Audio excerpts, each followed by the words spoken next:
Are you ready to explore the unknown? Dive into the world of the strange, mysterious, and unexplained with Eerie Expeditions magazine.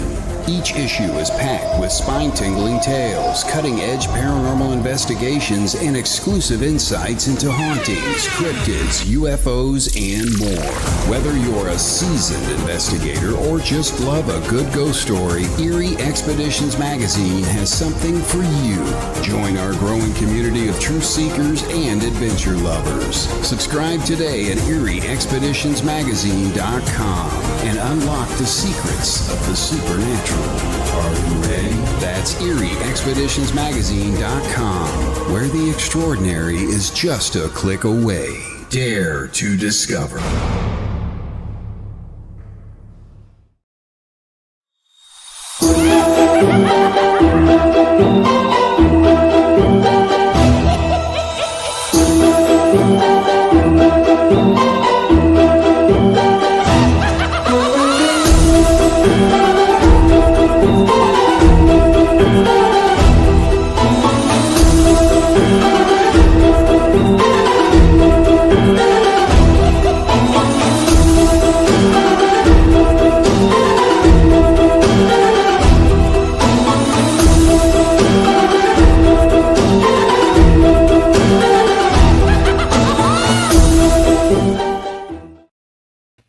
Welcome to this episode of the Gateway Podcast. I'm your host, C.L. Thomas from somewhere in the Mojave Desert. Let me tell you guys, the weather outside has been about 105 and hot, and nothing's really going on in Las Vegas these days. We did have a couple fires around town due to the fireworks. People tend to get a little bit out of hand around here. You know, for the last 13 years, I haven't gone anywhere. There's two holidays where I just really can't go anywhere, and it's New Year's and 4th of July. And it's all because I have this dog she's kind of a scaredy dog. She doesn't like fireworks. So for 13 years, you would think I kind of would be upset about that, but I'm not. I don't regret 1 second of snuggling with my dog and having a good movie night with whoever I'm dating or whoever's over my house, whatever. It's a good time. So, you know, it's a big movie night for me on Friday the 13th.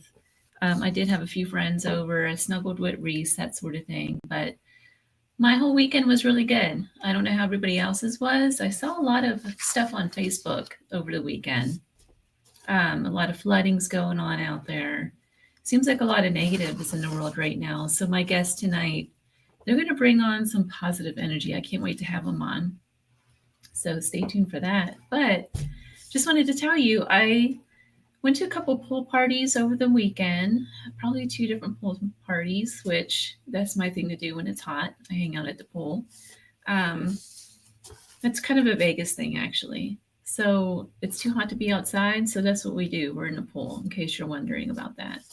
The other thing I did is I went to the Pioneer Saloon. So it's famous. It's actually the first saloon that was ever opened around the Vegas area. And it was really interesting. We investigated the little bar area, and then we went there's a cemetery on the hillside, and we went there and investigated. And just that short time, I was there for maybe a couple hours, and just that short time, I ended up with, 30 EVPs or so. It's a lot. It's a lot, guys. I am going to post a lot of those. The people I'm with for that duration, that investigation, they're listening to them right now. And yeah, it's a lot to be said about that town. A lot has happened in that little saloon as well.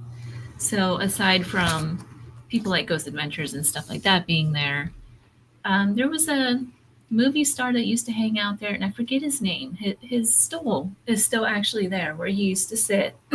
He loved Vegas. Every time he would come, he would go and hang out at this bar. And apparently, I don't know if it was his wife or if it was his significant other. I really don't know the full story. And I can't even remember his name. And I really apologize, guys. But apparently, she died in a car wreck. And he was sitting at the bar watching the news release about this and just stayed there and continued to drink. kind of wild, but other things have happened in this place, many shootings and things like that. But you notice I rebranded the Gateway Podcast, and I'm already getting ready for spooky season. So stay tuned for that. I have a lot of great guests coming up. We're going to be talking about shape shifting and crystal skulls and all sorts of things. I'm getting lined up. I have Dacre Stoker, who is Bram Stoker's great grandson. That's going to be a really interesting show. So that's coming up too on August 12th. But in the meantime, my guest tonight, they are going to spread positivity and are going to teach us a little something about how to bring out the modern goddess in all of us, I think, and how to get out of the ruts we're in. Some of us, anyway. I'm not in a rut, but I know there's lots of other people out there. I think we all can use a little bit of positivity, right? So my guests tonight, they are the authors of The Orchid, the Secret Code of Modern Goddesses. And their names are, you guys, I'm horrible with names. My notes are all over the place. It's Angel and Rocio. Let me get them on here. Hey, guys. Hey. Nice, yeah. What intros? I love it. That's fantastic. Thank you. Lovely to be here with you. Yes, it's fantastic. Thank you. Thank you for coming on. So it's Angel and Rocio. I can't do the R roll. That doesn't matter. I think it sounds quite well. So you're doing a great job. I've been Rocio, Rosa, Rosita, Rosario, Rock. Rocio. I've been everything you can imagine. So after all that, I don't mind how people call me. So, but it's important that if I don't respond right away, it's because I don't know that you are calling me Rosita or something different. So I don't mind. So tell me, you guys, let's start with, tell us about this book, The Orchid. If you have a copy, I don't have a copy of it on my desk, unfortunately, to show anyone. There it is, The Orchid. The Secret Code to the Modern Goddess. Yes. Is the Secret Code of Modern Goddesses. Look, let me tell you something super quick. I was looking for forgiveness, to forgive somebody. And when I was asking a lot of people, how do you forgive? People in general didn't know how to tell me how they forgive. So, because when you when you begin to feel curious about what is happening, the universe begins to send you the answers. And in that case, the answers came when we begin to study spiritual psychology. So we begin to understand the laws of the universe and how that works. And when we begin to experience the change in myself, at one point it's like we need to share this with the world. Because Angel, he was a person who was always with the glass Half full. And I was the person with the glass empty. Even though that for outside, you look at me and say, no, but she has everything. Inside of me, I was really not complete. So that's why I was going in this search. Yeah. And look, we are average people, right? In the sense that we have traumas, we have experienced, in fact, we have experienced abuse, sexual abuse. Rocio as an adult, I as a child, single motherhood in the sense that our moms lived by themselves and were raising us and had all of the challenges that accompany that. Poverty, you name it, right? So I tried to end my life at one point. So I was really depressed. I didn't take any medication, but I was going to therapy. And when Rocio and I met, I didn't know this, but one day she got up and she said, I'm happy today. And I was like, what do you mean you're happy today? Are you not happy all the time? And she said, no, I'm happy today. And for me, it was always the opposite. So fast forward, that was 25 years ago. Fast forward, and what we've realized is that we have a lot of power. We as individuals, we as human beings have a lot more power than we've realized. Mhm. And when we started uncovering that power within us, because we've been accustomed and led to believe that the power is outside of us. So you want change? Go and do this, go and drink, eat, Mhm. shop, whatever, right? And there's nothing wrong with all of that. But when you do it to feel better inside, there's a lack of balance. And so as we started to find that balance, CL, it was like, "Oh, how do we share this?" And that's how the book got started. And then what we decided was that it wasn't going to be a self-help book. It was going to be a novel to make it more interesting and relatable. And Wow. yes, no, you go first and then I go. I was just saying, I can really relate to the whole depression side because I too have gone through this. I don't know if it's more common with women. I just don't know, but I went through a very dark time in my life, twice in my life. It happened twice. So the first time was several years back. I was in college. I did try to commit suicide back then. It didn't take for whatever reason. I had long story short, I don't usually share this kind of stuff, especially publicly, but yeah, I did. I tried to commit suicide. I was in school and I took a lot of pills and I went to sleep and I had an out of body experience. I saw my body laying on the bed, you know? So I went through it again just a few years ago when I first moved to Vegas. So, how did you come out of that?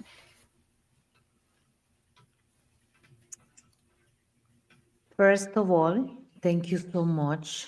Thank you so much for sharing and to be vulnerable, because these kind of conversations is what they are the real thing that is helping more people really to understand how to do it. So thank you so much for giving us this opportunity. So at one point, today I can tell you more clearly how was my process and how I saw it. At the beginning, the most important part is to do small things. Like I was without knowing, without intention.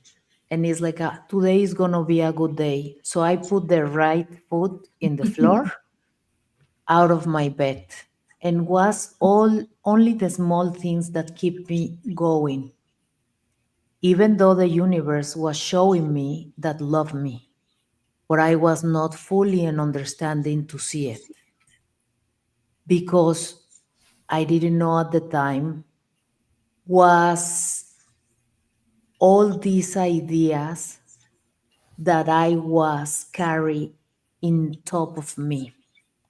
The idea that I was not enough, the idea that I was not perfect, the idea, a lot of things, who some of them were mine and another of them were my lineage.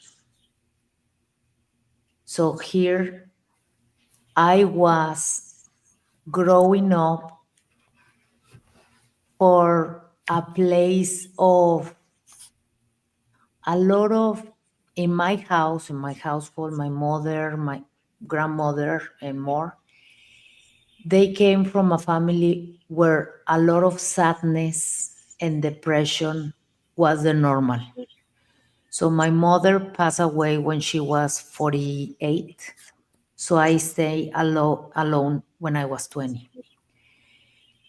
So all this depression was with me all the time. And what we discover, and that's why is the book and the novel, is that you can begin to go out of the depression and the sadness in the moment that you understand, number one, that this, your body, is your sanctuary.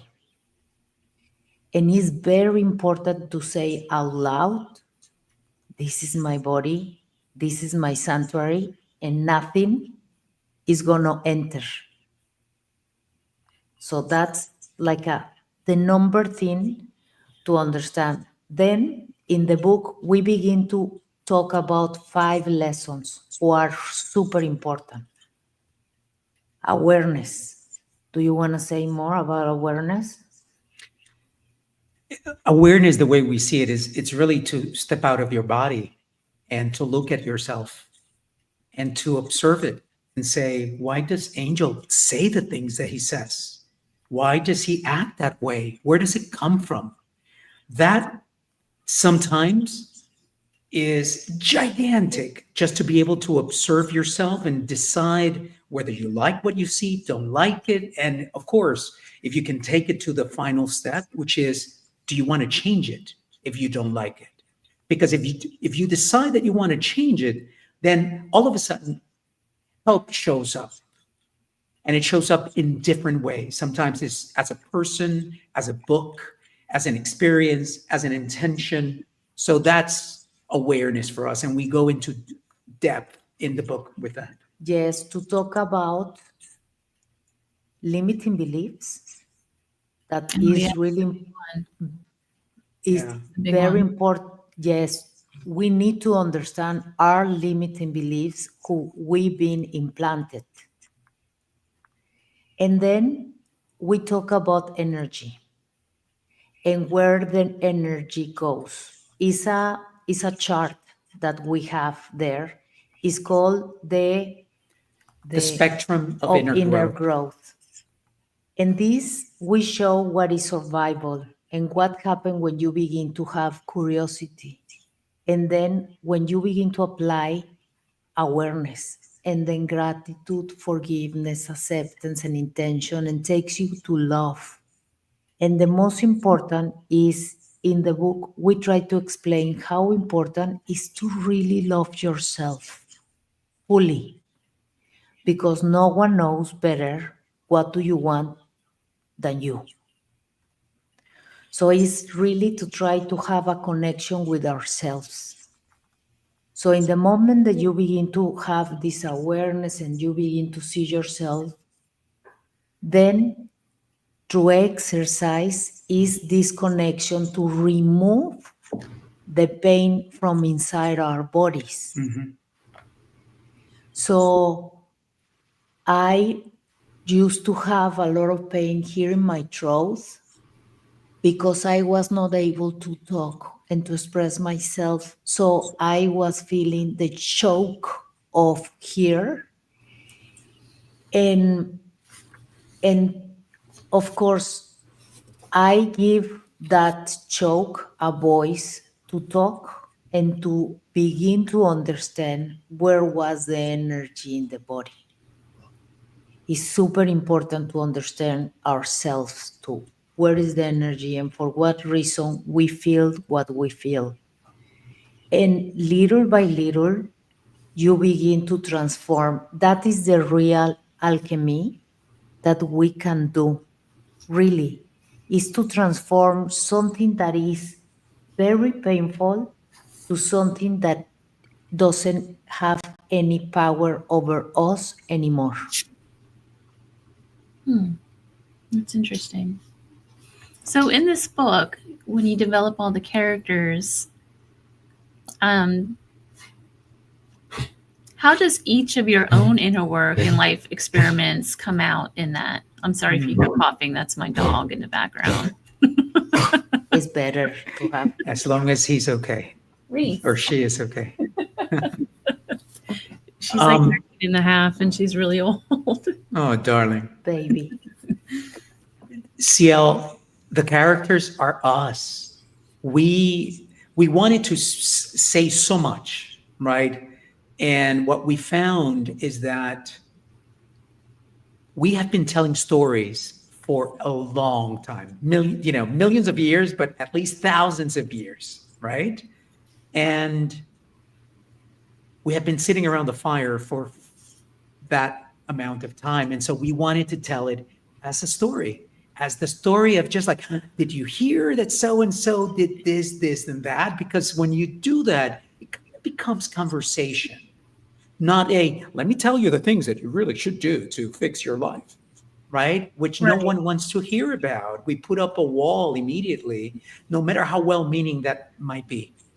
So what we did was create a place, and the Orchid it's kind of the name, like if it was the Hilton, the Marriott, or a major hotel of that Of the regard, Venetian. the Venetian, right? And Mhm. it's supposed to be the best spa in the world. And there you go, and you look and you work for 7 days, these 5 lessons. And what we do is we meet the Orchid 20 years into the future after it was started. And we are going to follow 5 of the 30 women that are there this week.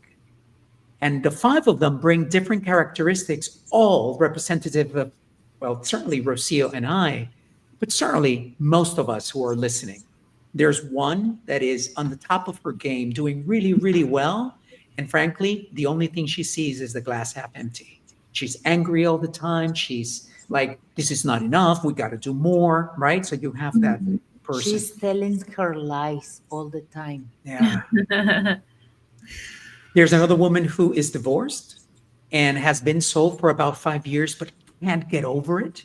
And she has 2 kids, and she's kind of, she's not doing that job well, mom, and she's not doing her real job at work well. And so her life is collapsing around her. There's a woman who is ex-model, and she was sexually abused at 16. So it's again representative of what we mentioned earlier in our lives. There's a woman who's gay, and in our case, we're not gay, but we have all of us have lied at some point in our lives about who we really are, to be accepted, right? To be tolerated by someone else. And the last one, she's just angry. She's angry with everybody because you know what? She will step over you if she has to survive, because that's what she's had to do all her life. So when you hear about this, you're like, oh my gosh, these are all the people I know. And so, but they're really representatives of me, of Rocio, and people we know. And we wanted to paint it this way so that it was relatable to more people. So a little bit of these characters can be found in everyone just about. Yeah, for sure. Wow. For sure. But something really interesting about the story, CL, is that unlike other stories, right? Whether they're TV series or films, normally for 90% of the story, you're hearing about the drama in that person's life. Right. Why he's killing, why she's doing this, why. And then the last 5 to 10% of it, it unravels. They become heroes of some sort that you're almost like, oh, wow, good for them. But you don't know how they did it. In our book, it's the opposite. About 10% of the book is the drama, the trauma behind each of their stories. And 90% of the book is the tools and lessons that they're going to learn to get out of the hole they're in. So it really becomes about teaching the reader the things that she or he can do to also follow that path and kind of come out on the winning side. Wow, this sounds like quite the book. I cannot wait to get my hands on a copy of this. So real quick, where Yes. can people buy this book?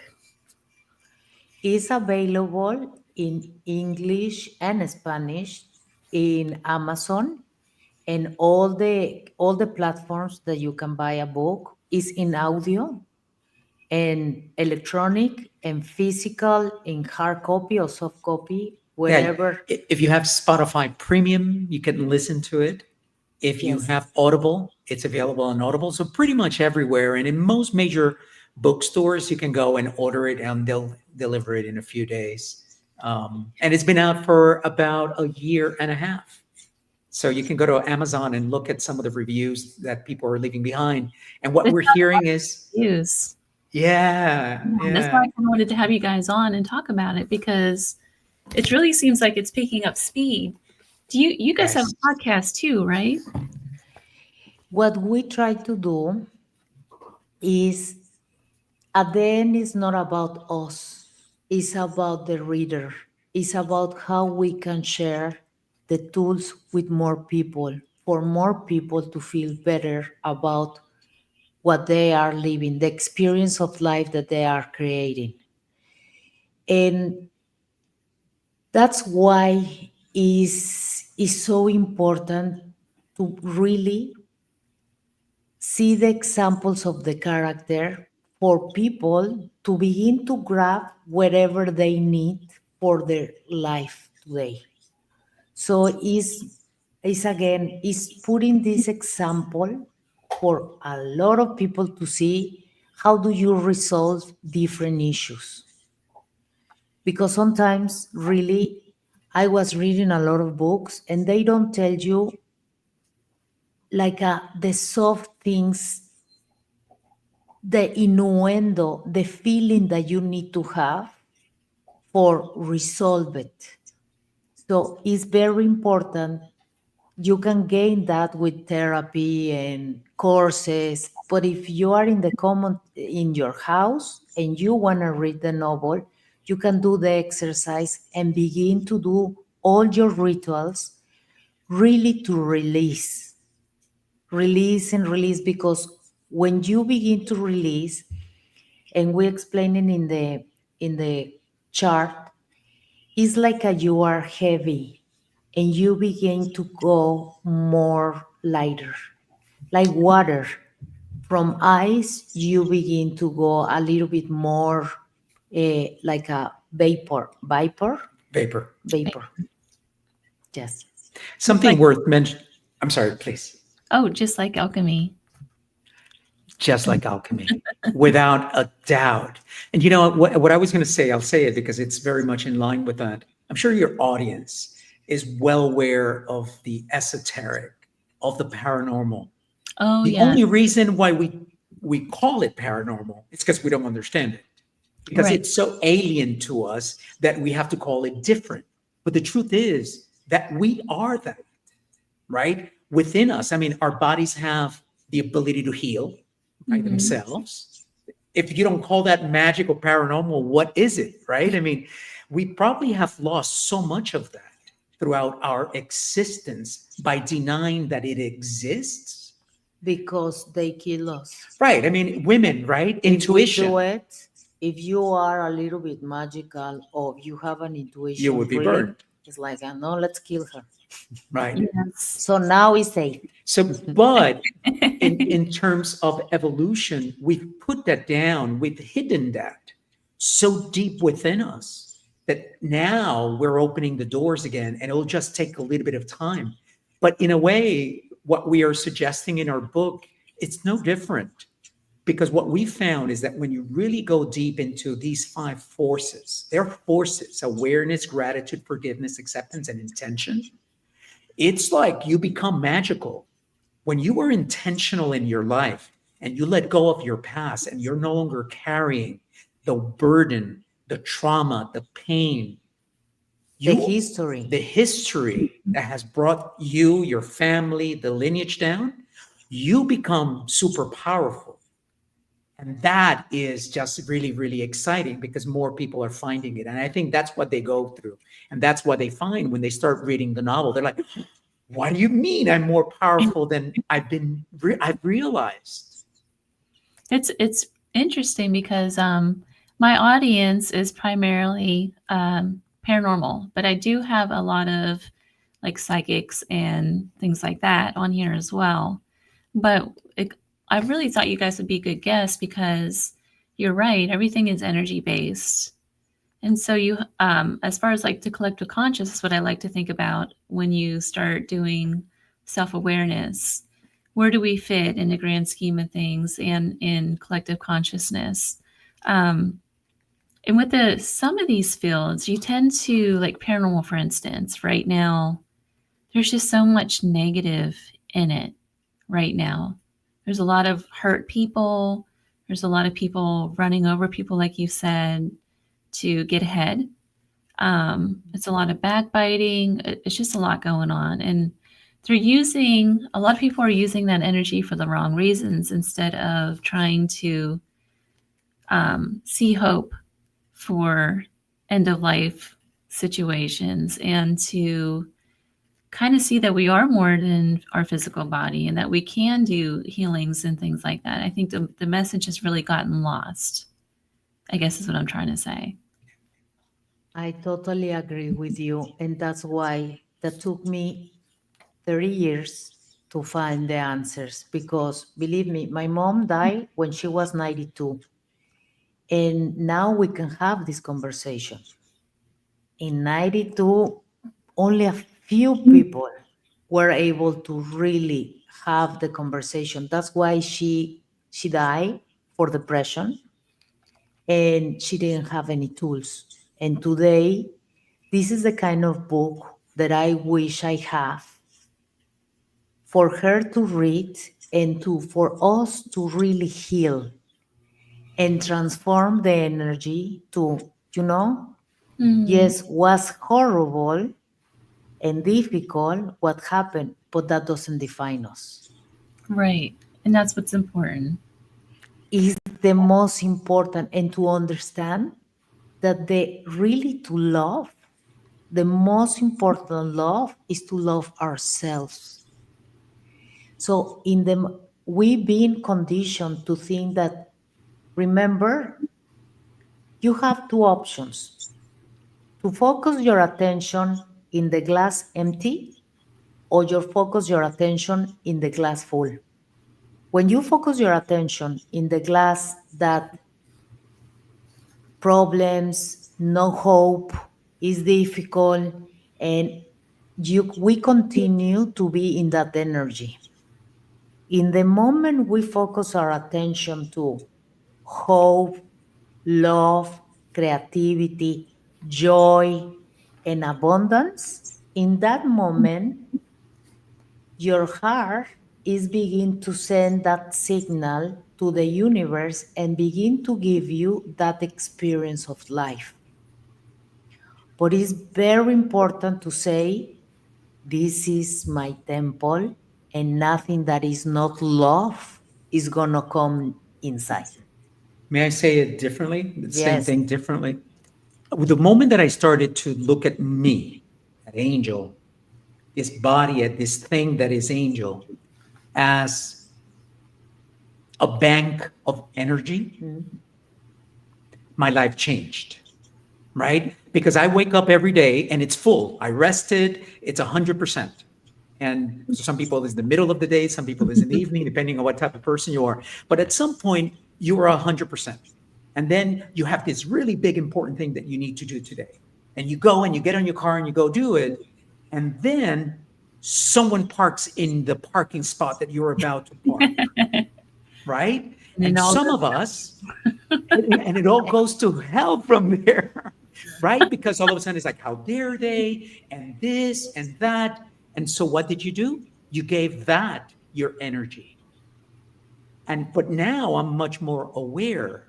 So when that happens, I simply look for another parking spot. Why? Because it's not about that person. It's about my energy and whether I am going to give it to that person. And the answer is no, I'm not, because I got something really important I need to do.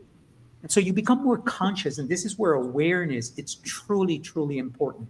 You become really zealous of your temple. And then you start to decide, okay, no, I'm not giving that energy anymore. That person that hasn't given me, returned the call or returned that text, no, I'm no longer going to worry about that for now. I am going to put my energy in places that are going to grow it, that are going to give me back the type of energy that I want. The same thing if I'm sad. Like, do I want to be sad today? And the answer needs to be whatever you want it to be. In my case, it's almost often, no, I don't want to be. So being aware that I'm in sadness allows me to say, okay, how long is enough? Okay, 10 minutes, an hour, 2 hours. I don't want to be in sadness all day, but even the conversation itself, it's me being in control of me. So all of a sudden you start, it's almost like you become your energy manager, right?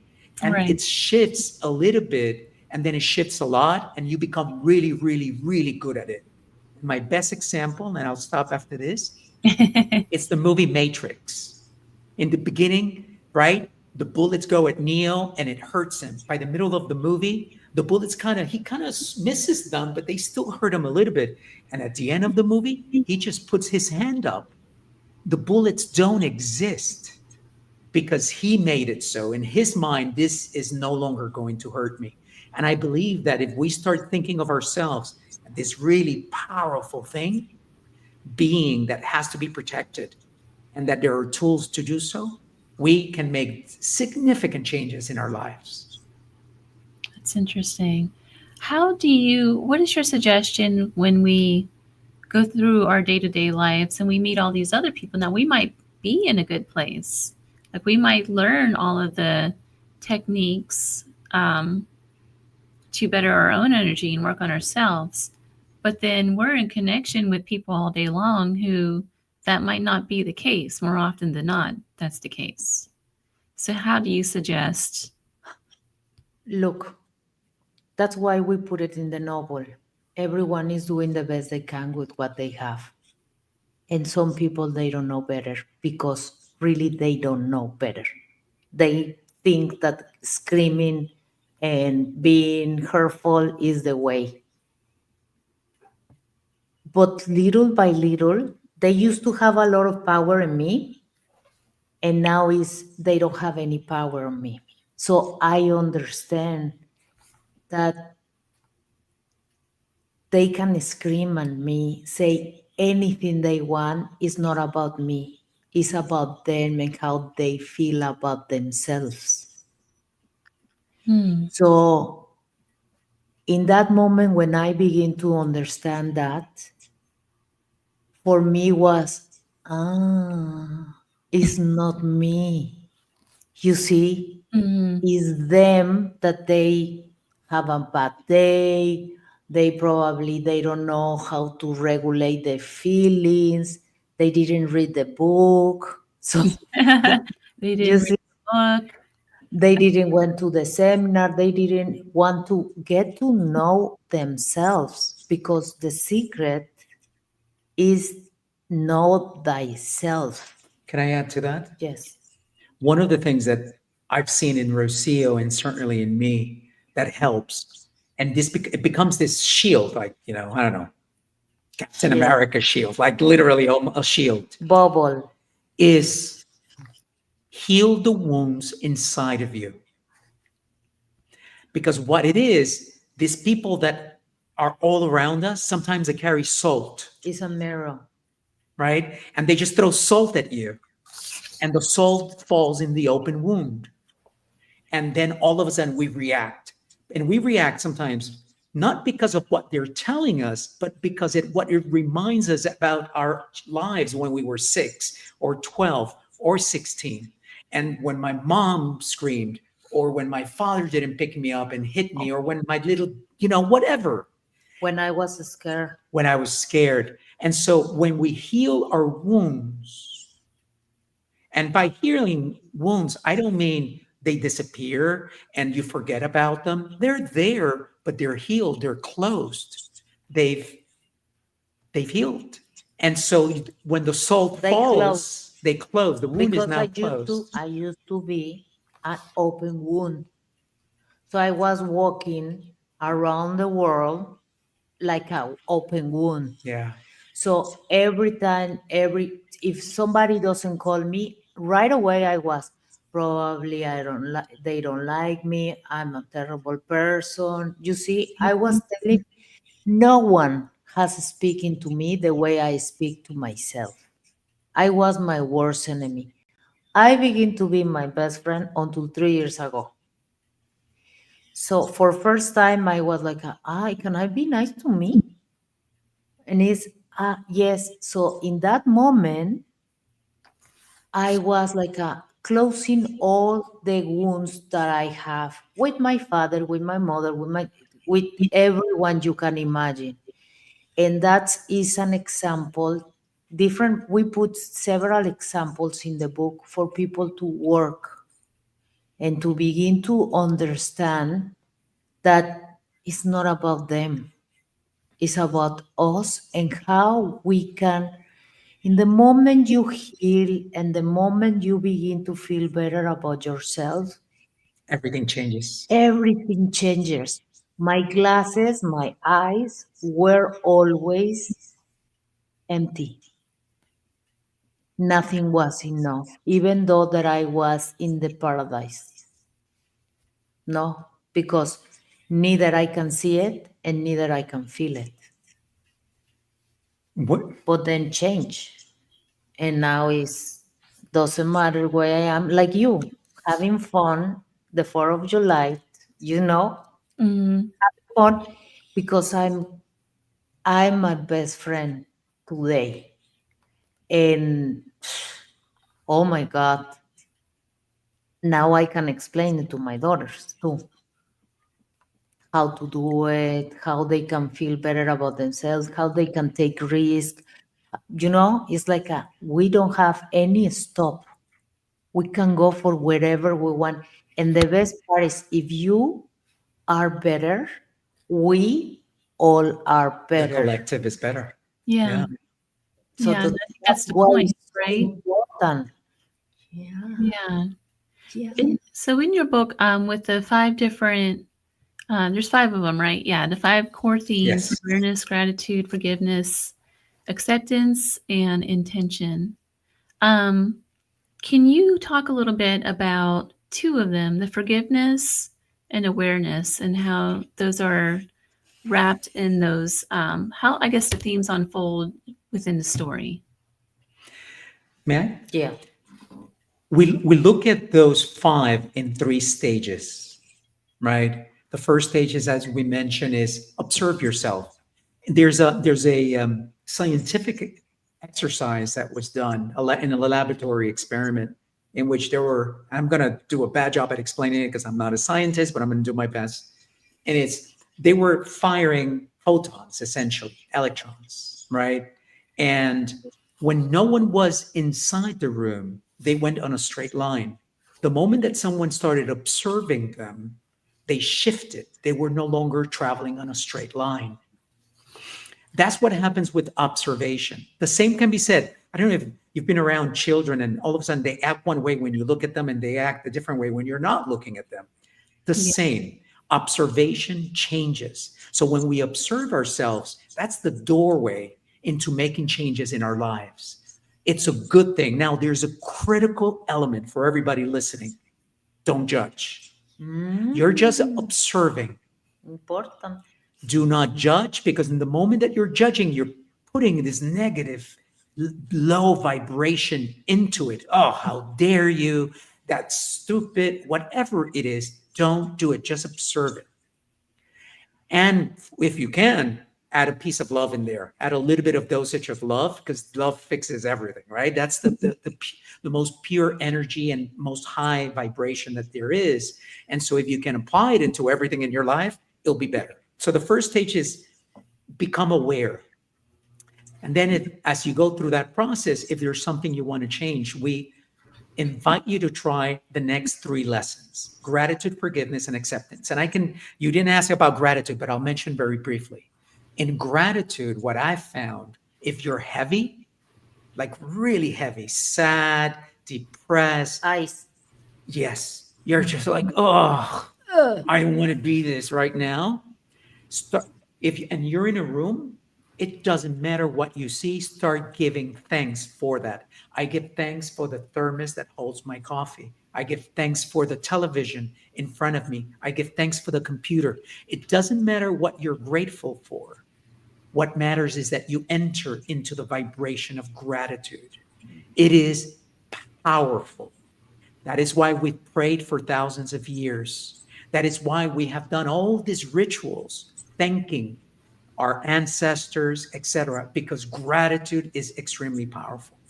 Move on to forgiveness, the same, but in a slightly different, almost opposite way. Letting go. You got to let go. Some of us carry for what happened in our tribe thousands of years ago, still today. We are cleaning. We're cleaning. And sometimes we carry what happened 5 minutes ago. How dare you do this to me?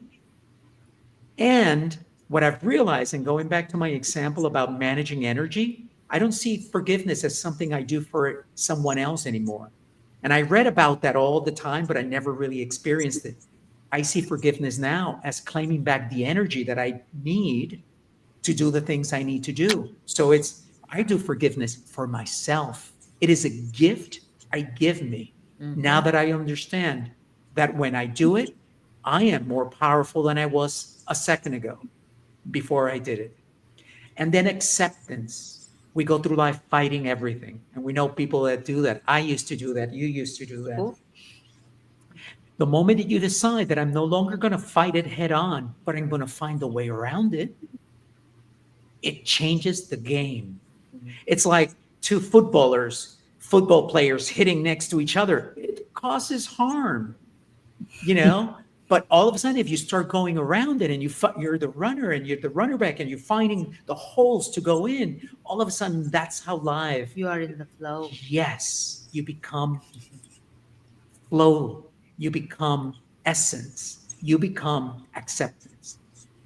And the last part is when all you get your energy back because you put into practice gratitude, forgiveness, and acceptance, and your energy cell is full, then become intentional about the life you want to live. Become intentional about everything. Again, energy management. Okay, I'm heading into a conversation with my mom, and I know it's going to be a difficult conversation because whatever. What is my intention for that conversation? My intention is to fight with my mom? No. My intention is to have an amicable conversation in which she at least sees where I stand and I see where she stands amicably. The moment we set intentions like that for every aspect of our lives, you start to see your life unravel a little bit because life follows our intention. And all of a sudden we start to see it. And so the next time you believe it a little bit more and you do it a little bit more. And we apply that. So that's how we see these 5 lessons in applying in the women and the characters in the novel, but more importantly, in the way in which you can apply them in your life. I really like that, especially the intention part. A couple of years ago, somebody taught me how to do like a life purpose contract. So it's like I had a goal. I'm a writer and I'm an artist. So I wanted to start writing books and get them published. And I learned, this person taught me how to write a contract, like it's a for real contract. I'm going to write, I forget, it was like 2 hours a day. I would get up at like 5 a.m., write for 2 hours because I was working, a lot back then and I was touring a lot. But to get that done, I actually wrote out this contract for the spirit world and signed it and everything, and doing something like that, just the energy alone in putting that contract into life by writing it down and signing it really just was amazing, because the book got written within 6 months. I wrote another one 6 months after that. I'm on like my 4th one now. But to do that with everything in life, I can't imagine how that could change your entire focus. You become unstoppable. Yeah. Because you're so focused on everything you do and everything has an intention. Your intention, your choice, your decision. And we can see all the different examples of people who are doing it around us. Yeah. Mm-hmm. It's not the exception. We are born to be wherever we want. Without limits. But the most important part is that you continue to follow the joy, because it's your vibration in that high energy that is that battery of what I'm gonna focus my energy. Yeah. In fighting with people and talking bad about people, or in creating or something and then you begin to see that you begin to attract what you really are. And I love the part that you mentioned, CL, about the contract. It's so important. We are so powerful. Our words are so powerful. Our intention is so powerful. What happens is that We And are creating every time that we say something. yeah. Mhm. So it's like, don't say, don't say what you don't want to create. And if you say it, do it. Mhm. Right? Because what happens is there is something inside of us that said, oh, CL, you said you were going to write for 2 hours and you didn't. You don't keep your contracts. Well, And I think so, write it down, and I've had mine in my office yes, so I could see it every day. You know. amazing, It's amazing. incredible. Keeping contracts with ourselves is so critical. And if using your example, and if all of a sudden you find yourself that 2 hours is too much and it needs to be half hour, rewrite the contract. Go back and say, okay, I forgo the previous contract that I did with myself. I'm going to write only for 30 minutes. And that does two things. Number one, maintains the intention, but it keeps the integrity of your word with yourself. And so the moment you start to practice that and you start living your life that way, it feels a little cumbersome at first because we're not used to taking that much responsibility for our own lives. It's easier to go on autopilot and let other things guide us, but it becomes easier like a muscle. And you practice it and you practice it, and at some point, it becomes who you are. And then really, it just shows up in everything you do. Wow. So in your book, do you guys have? I think you mentioned you have like places in it where it becomes like what's the word? Like a work, Yes, like a exercise. workbook, Yes. exercise. That's what I was thinking. Workbook. Yes, you can go and do all the exercise because the characters are doing the exercise and they are having their own process. So, for example, at the time when we go and do this, the intention, we've been already cleaning the energy of the characters for them to be in a better position themselves to create from that place, for the place of abundance, for a place where you are more in harmony. Because I used to create from a place of lack, and the result was not great. Was more lessons to learn. But because I was not true to myself, I was in fear. I was really needy. So of course, what I was creating was full of that energy. So it's better to go clean and then you go and create from another energy Close because the if wound, yes, close the wound. And right, it's like, it's almost but no metaphoric. one tells you. Yeah. And I was reading the book and it's like, no one tell me that I need to do this first. So it's just the secret, yes, just the secret, but clean the past, feel better about yourself, who you are, and then you're gonna create whatever you want. And it's in our book, it it shows up quite linear because you're writing, right? And Right. but it's not linear, right? Sometimes I need to go back and I spend an entire day on gratitude because the heaviness within me requires me to dedicate a lot more time. Or it's forgiveness. Or sometimes you stay in acceptance for a long time because there's nothing you really can do. And it's like, oh my gosh, I'm surrendering. Lord, I'm surrendering. Help me out here. But so the point is, they're given linearly in the book, but you can apply them differently at any time of your life, of your day, because it's whatever you need, whatever and you know the answer to what you need. No one else knows. Part of the issue that we have is that we look outside for the answers. We come equipped. We're marvelous beings.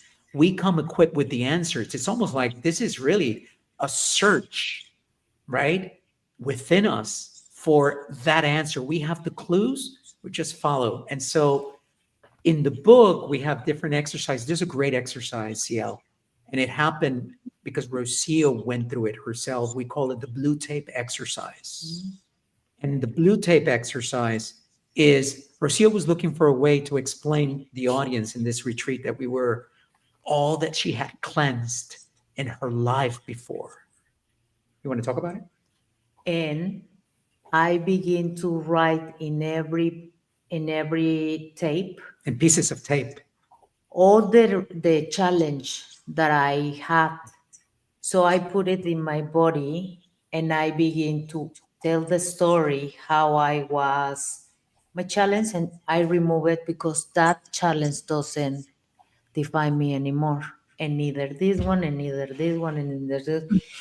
And was really is so beautiful And powerful.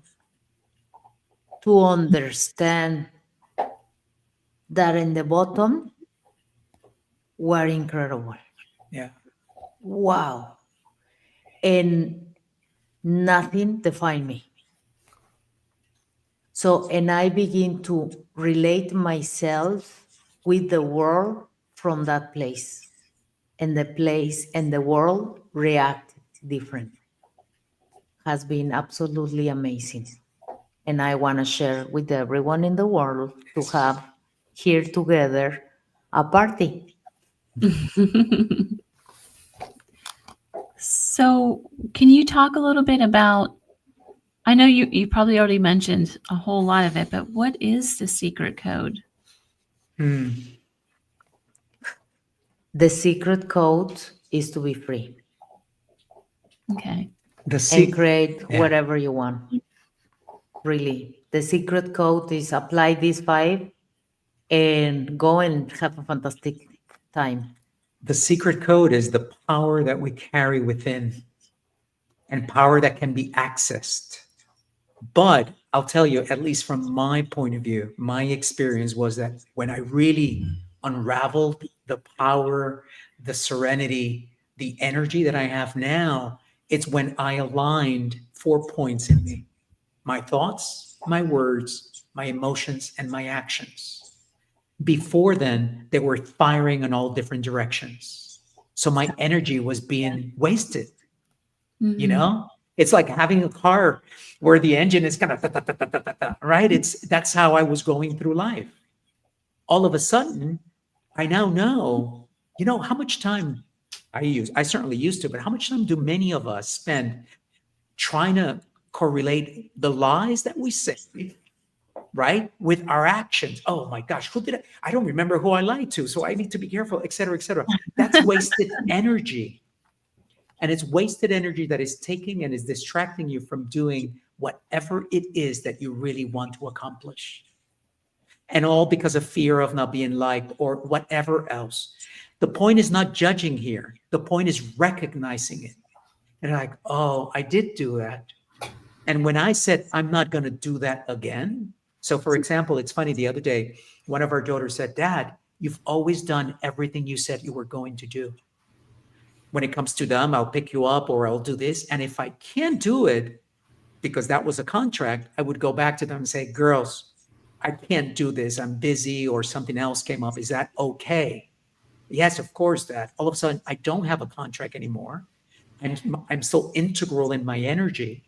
And so examples like this, which are in our faces, that's why we call it the secret, because they're all around us and they're so easily to tap into. It's almost like you're playing a video game and all you really need to do is look behind the door, but you don't dare, but there's a superpower waiting for you there. And that's how it feels. And that's why we call it the secret. I love it. I do have a little bit of an off topic question. Mhm. What do we do with social media? That seems to be the number one Oof. place right now. Like you said, it takes people's emotions all over the place within seconds. You get on TikTok these days and you hear, I don't know, whatever latest propaganda or whatever it is that they're pushing. You know, I used to work in marketing for companies like a Time Magazine, Mm-hmm. Nickelodeon, and Entertainment Television, things like that. Since then, I stopped watching TV because I was seeing how at the end they were telling me that I was not enough, that I need to buy the car, or I was not beauty enough to be a model, or I didn't have the clothes, or I didn't, you know, all the time. That was TV. Magazines were the same. But then social media came, a great idea. At the beginning, connected with your friends was amazing because you really don't know where, right? But today, the algorithm knows exactly that for us to be glued to the telephone is needs to be more chaotic, Dramatic. Yeah. dramatic. They understand perfectly that if I begin to push him in the face or he hit me, people is gonna be glued. So for one part, they are playing with us, but the person who has the power is us. And good or bad, they are like a putting garbage in top of us, in our face, in the face of our kids, in depression. Now is depression, disconnection is more than ever, never before. That's why we are doing this. And we are going outside and telling people, come on, you can do it. Because really what I've been seeing is the depression is going like this, Yeah. and sadness. And it's like a no, the power we have it to really at one point, if we want, can disappear. Because it's like a is we have a boat. It's the boat for our energy, the boat for changing the channel, and the vote for don't go to social media, or to put in social media something that makes you feel happy. Doesn't Or have any likes, limit the time that you're doesn't in it. have likes, that's it. But we begin to have this to work together. Really, it's like a we can do it, but we need to be aware that they want everything from us, but we decide. We have that power. So that's what I want to say. You? I would say that social media, it's so new. I mean, it really is relatively new as a technology, right? And it's increased dramatically. Um, if you apply awareness and you look at it from the definition of awareness that we said before, and the whole energy thing, then ask yourself, okay, I like it. Why do I like it so much? What is it that I'm seeing? Oh, wait a minute. I'm spending 8 hours a day in social media. If it was anything else and I was spending 8 hours a day, is that the best use of my time? So there's an element of that, even that thought process that's going to be helpful. It doesn't mean that you need to wean yourself off it entirely. Just become conscious of it.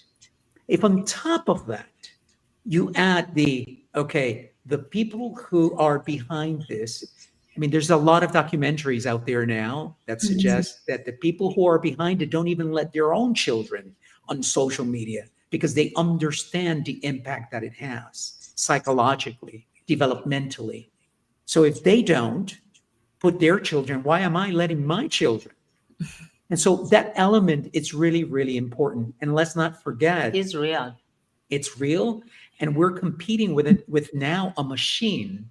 It's Right. putting this out there. The other day we saw someone, they said the artificial intelligence is like having 100 Einsteins sitting in a room 24 hours a day, figuring out how to take away your time. It's And when you start looking at that, you're like, ugh, no, my time is precious. Yeah. My Yes. energy is precious. Yes. I'm going to put some limits around that and start with some limits. Don't go cold turkey because maybe that's too much. And if you can, by all means, do it. Nothing should control you that much, and much less when you don't know what's behind it. use it smartly. Use it like any other tool, any other weapon that you've used in the past. You don't let a 2-year-old walk around with a knife. They might just get cut.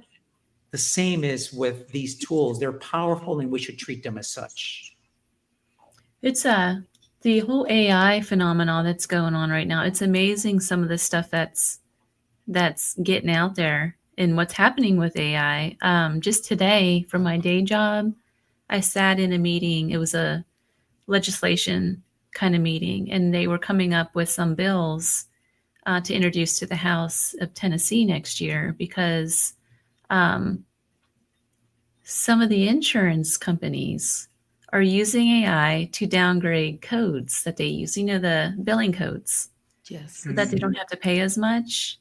It's crazy what they're doing with this. So now it's going to be, when we introduce it to the House, it's going to be my computer versus your computer.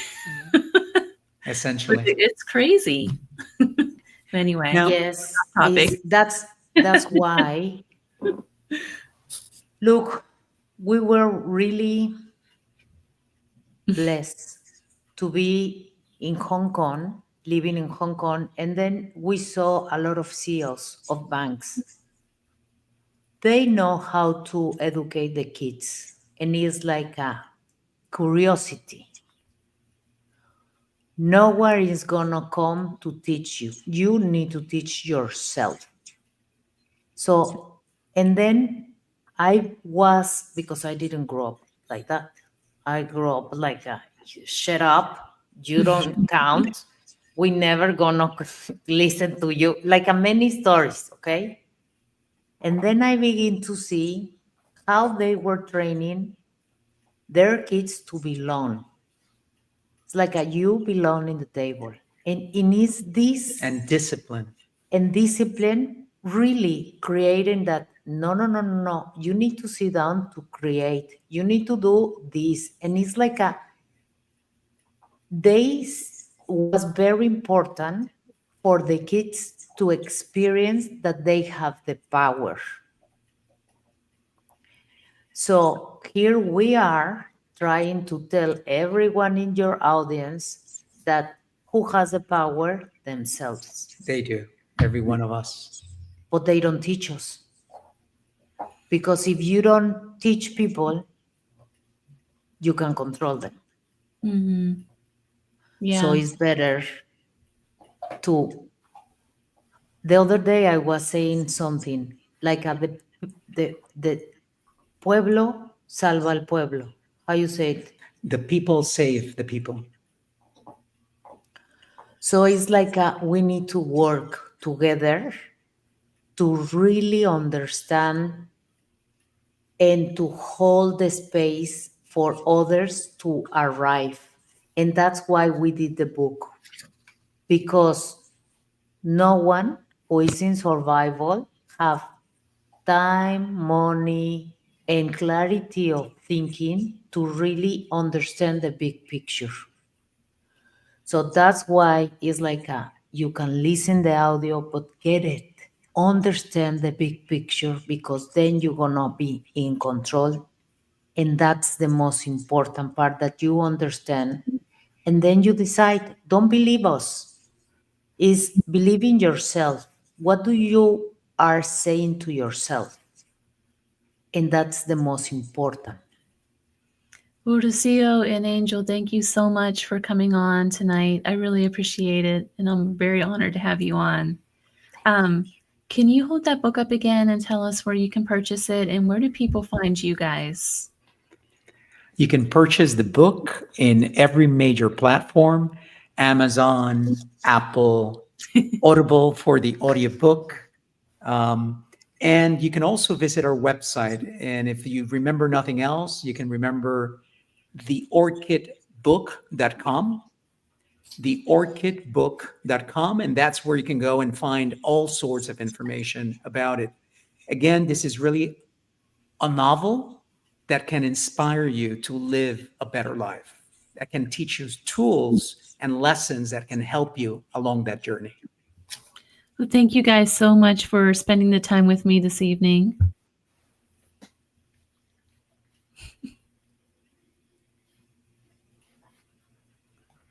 I'm not sure why, but you guys are muted. Unmute. Really has been our pleasure. There you are. You got muted somehow. Yes, I don't know. I pressed something when I was modeling the book. Thank you guys. Tell me, are you feeling better? Yes. Are you feeling hopeful? Yes, I am. Thank you. Yes. And we are 100% available. Anything you need, we are here to really to cheer up everyone. Yeah. And we are more than happy to help. Hey, Seal, can I read the dedication in the book? You can, yes. You have to do it quickly though, because you're about to kick us off. Yes. All right, here goes. To all who journey through these pages, may you be inspired to rewrite your own narrative and live a life of love, free of limitations, enriched by the knowledge that you are powerful beyond belief. Thank you guys so much. So you've been listening to the Gateway broadcast live from United Public Radio Network 107.7 FM New Orleans. My guests tonight were great, weren't they? I just love those guys. The Orchid, I'm going to post that link. It's already posted, actually. It's on the, for those radio listeners out there. You'll have to go to the website, but for those that are listening on Hulu or YouTube or anything like that, if you look down in the bio, that link to that book is there. So check that out when you get a chance.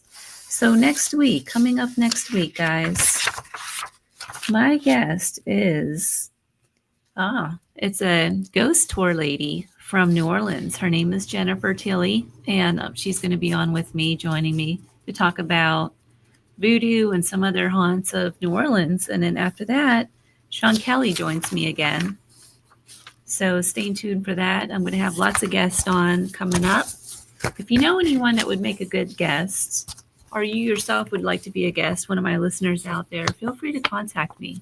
My information is info@clthomas.org. So until next time, I'll see you guys soon.